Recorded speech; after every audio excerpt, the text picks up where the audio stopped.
I don't usually make relationship videos, at least as much as I used to, simply because I believe that the best relationships are a byproduct of when two individuals come together who are willing to continuously grow and develop and become, right? When you have two individuals who are committed to healing and wholeness, you have a beautiful relationship. Now, I did want to touch upon relationships just a little bit today and to give you guys some insight that I believe will be revolutionary if you actually start to apply it. And that is the universal truth that the moment you stop looking for that relationship actually gets some breathing room and some space to come into your life. Now, this is based in what I call universal principle or universal law. That's just what it's called, not what I call it. Didn't make that up. So, universal law, universal principle. Now, what is universal principle? Glad you asked. It is the laws that govern this universe that we live in. So, gravity is a physical universal law, right?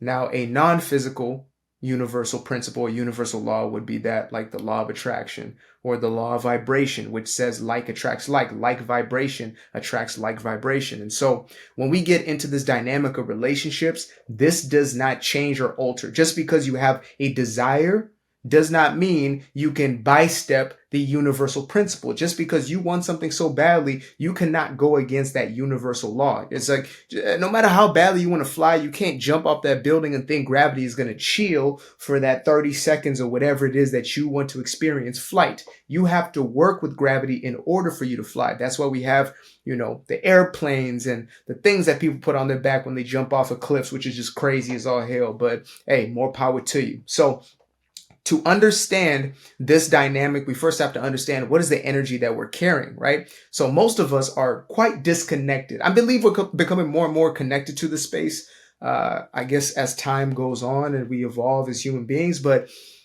for most part, we still have a basic understanding of ourselves and our emotions and what our emotions are indicating to us and what our thought life is about. Like, why do we have thoughts? We think it's just this crazy thing. This is going on to mess with us, when in reality, this is a tool that we're supposed to use in order for us to actually be conscious creators within this life experience. So that being said, when you understand your own energy, you can then understand why it is that you're attracting or repelling the things that you are, right? So most of us, due to upbringing, obviously your programming and your conditioning, we start to have an emotional set point, which means an emotion that we become so addicted to or so used to that we continuously go back to that emotion. Now, we're not fixed in this place. It's just that most people are so subconsciously doing this or unaware of their emotional set point, or most people are in such a victim mindset that they feel they cannot change this, right? Or they accept it to be their reality.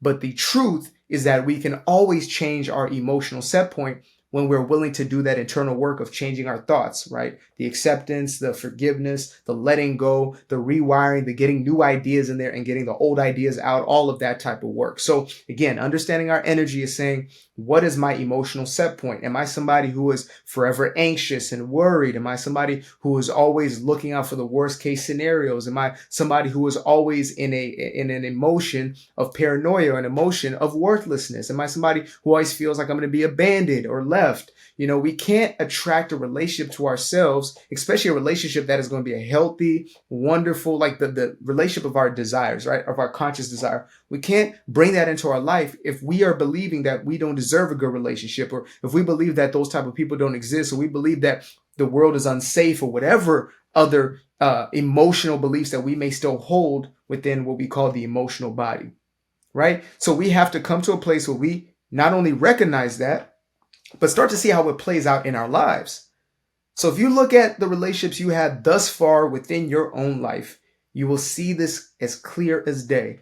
You will see why it is you continue to attract the very same person, just dressed up in a different skin, right? It's not because everybody is a narcissist. It's because you have an energy that attracts that sort of individual. If you are, let's say, in a fear state and you're forever holding fear and you fear being controlled and you fear people taking advantage of you, you are actually the most susceptible to somebody who will do exactly that. That's universal principle. I don't make the rules up. I just teach them, right? I'm just simply a messenger. That is all I am. And all I have to offer you is the truth. So that is the principle or the truth. And so that is why when you stop looking for a relationship, it actually starts to come to you. Is because when you are looking, when you are desperate, when you are needing, you are actually pushing or repelling the thing away from you. I know it sounds, strange or contradictory if you have not necessarily been exposed to these types of ideas. Most people think if I want something and yearn for it so badly, then it comes to me. But nah, that's your mama and your daddy. Like when you cry, you cry, you cry, and then they give you something. For some people's parents, right? Not everybody, but most of us are used to being raised in this place where we throw a tantrum and we get the thing. Well, that's not how universal principle works. Universal law says when you are in a vibrational match to something, which means when you are aligned to something, then you get the thing, right? When you have something, then you get more of that thing. When you don't have it, you get less of it. So when I have a needy energy, I am repelling the very thing that I desire in my life. When I have an open and abundant energy, I can't help but attract those things. That's why you've probably experienced in your life like, oh, I can never find somebody. And as soon as you're in a relationship with somebody, all of a sudden everybody wants you. You think it just has to do with, oh, you got a man or you got a woman in your life now. No, that's called energy dynamics. Or, when you're feeling needy about your partner, you really need them in that moment. And it seems like they're so distant from you. But then all of a sudden, you let go, you're chilling, you're doing you, and all of a sudden they creep up on you. They want to, hug you, and they all affectionate on you. And you're like, what happened? Where'd this person come from? Well, that's energy dynamics. Unless you're working with a deeply manipulated person, even in that case, it's like that's not a coincidence you're with that type of individual. And again, this is not victim blaming. This is not shaming. This is not any of the sort. But personal responsibility is our gateway into the things that we desire in life. Most of us run from it like it's a plague. We think that taking responsibility is going to implode our entire world, that being accountable for something is going to hinder us in some way, when in truth, it's actually going to set us free.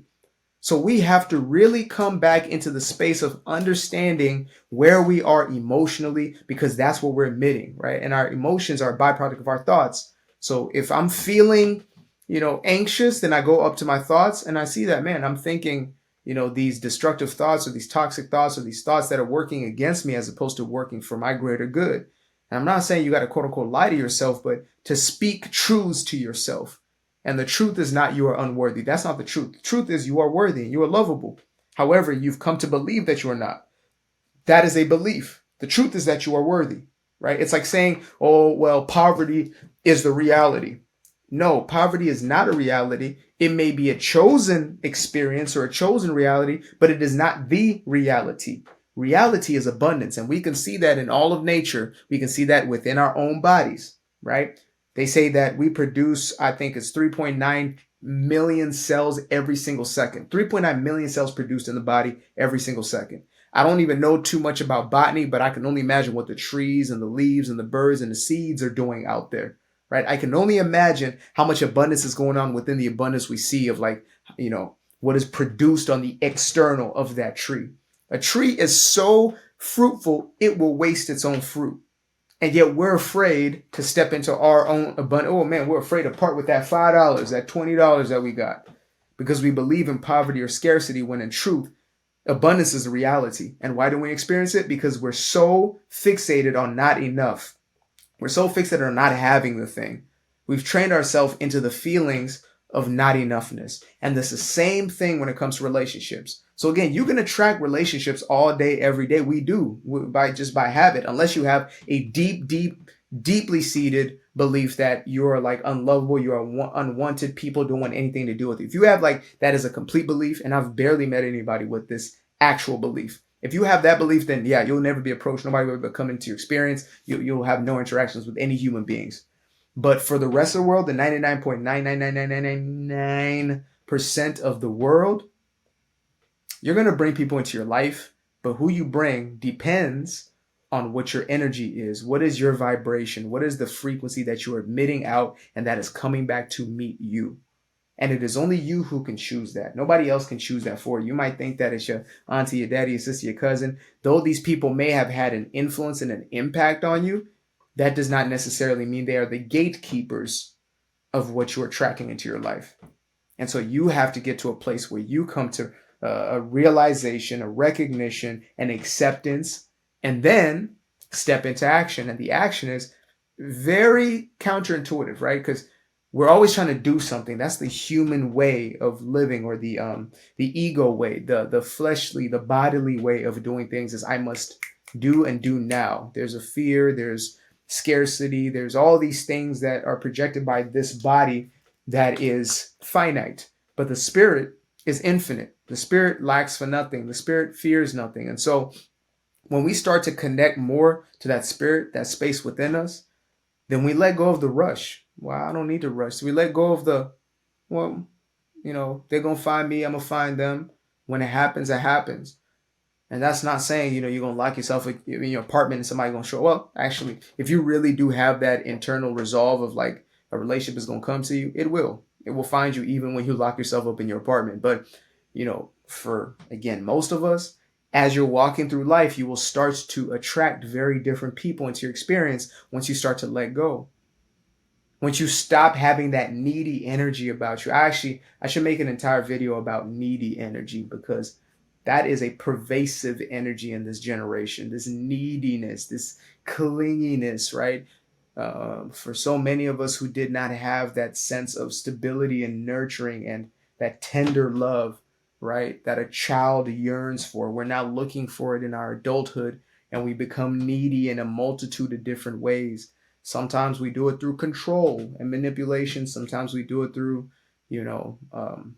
running, like myself, right? We book it out of that situation, but we do all these things to try to protect ourselves. But once we open our hearts, once we allow ourselves to come from a space of trust, knowing that, or remembering that you are safe, not just knowing, but remembering that you are safe, and you always have been. And just because you've had experiences in your life that have said otherwise doesn't mean that that is the truth, right? I validate your experience, but that does not mean it is truth. It is simply your own personal reality because of what's been programmed and downloaded into you. If you're raised in a household where you were told that life was unsafe, then you will carry that forward and you will manifest situations that align with that.